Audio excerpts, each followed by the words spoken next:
Good afternoon, everybody. Buckeye Piper. Just enjoying my Mark Tinsky handmade. Don't smoke this one often enough, but fantastic pipe. And it's some Fusiliers ration from Russolette.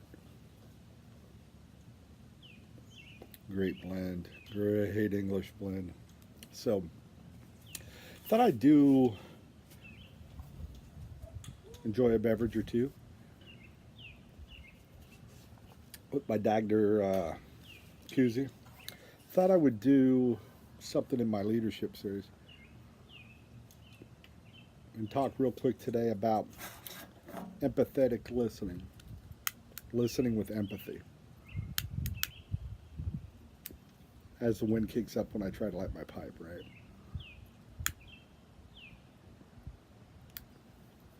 So, empathetic listening is a skill that is, in my opinion, not the easiest to master, but will certainly, without question, help you, whether it's relationship wise, leadership wise.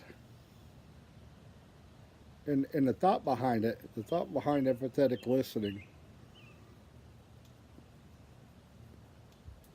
is listening with emotion and listening to understand when the other person is talking.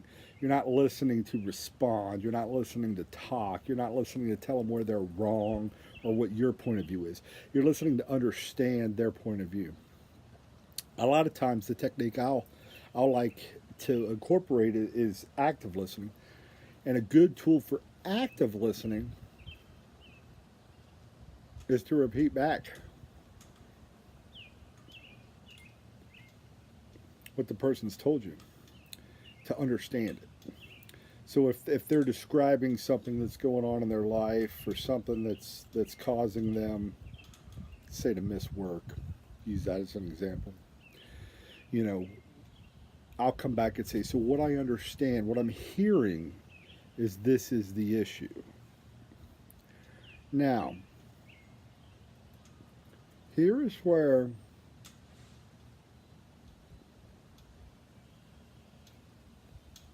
a lot of folks confuse empathetic listening um, as a leadership tool.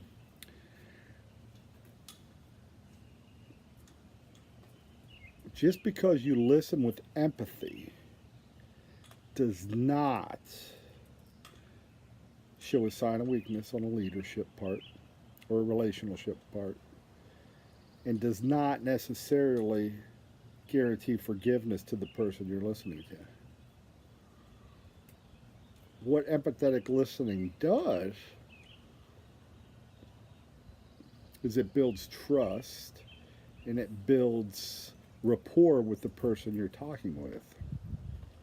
Again, a lot of people here I've listened with empathy, and a lot of folks I've worked with. If I listen with empathy, then it's I'm listening with an ear toward forgiveness, and what the person has done is okay. That's not true.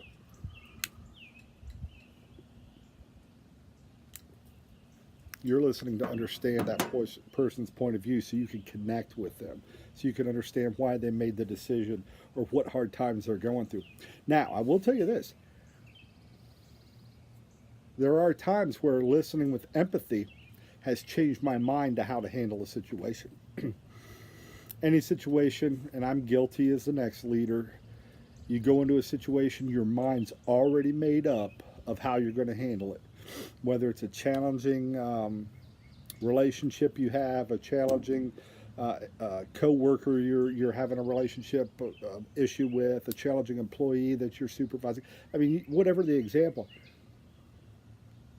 a lot of times all of us will go in with the preconceived idea of why this person did what they did or didn't do what they didn't do. Get past that, folks. Get over that. Seek to understand. Listen to understand before you respond. It's not a sign of weakness, and it doesn't necessarily mean forgiveness. I've listened with empathy many times, and at the end of the conversation, so I understand, this is what I understand, totally get where your perspective was. But do you understand? Here's what the consequences of that decision or lack of making that decision means, right? I think it was Lee Scott when I worked for Walmart. One of the best leadership tidbits. He had like 20 rules for leaders.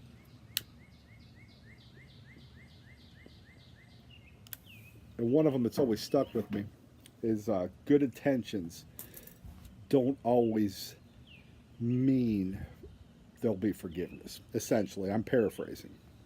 But by making a decision with good intentions or doing something or not doing something with good intentions doesn't mean that it's going to be accountability free. Doesn't mean there won't be consequences for your actions.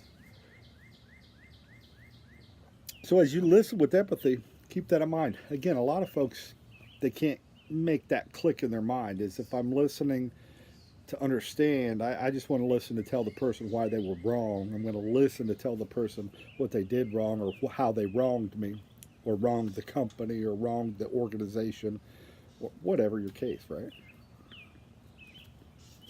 But that's not how it should be. Listen to what they have to say, understand what they have to say, and then make your decision. That's all it is. So, thought I'd take a few minutes today to talk about empathetic listening. If this helps anybody, great. Much appreciated. Always love to hear that. I've gotten some good feedback, via email and other avenues that folks have said, "Hey, I appreciate what you shared here, or I appreciate what you shared there." So, little tidbits. I don't profess to be an expert in any of them. Just little things that I've done over the years that have helped me. So, if you can learn to listen with empathy, it will improve your relationships. It will improve your coworkers' relationships. It'll improve, how you interact with others just in general. Um, don't listen just to respond. Don't listen just to beat somebody up and get your point across. Listen to understand. Listen and put yourself in their shoes, and weigh all the facts. Then make your decision. You'll find, I think, a lot of times that preconceived notion you went into that conversation with will have changed if you could truly master empathetic listening. Anyhow, folks, enjoy your Sunday. I'm going to have a few more beverages and a pipe and probably hit the pool, do some reading and some relaxing, and then Game of Thrones finale tonight. So we'll see what happens. Have a great day. Stay blessed. Be safe out there. We'll catch you next time.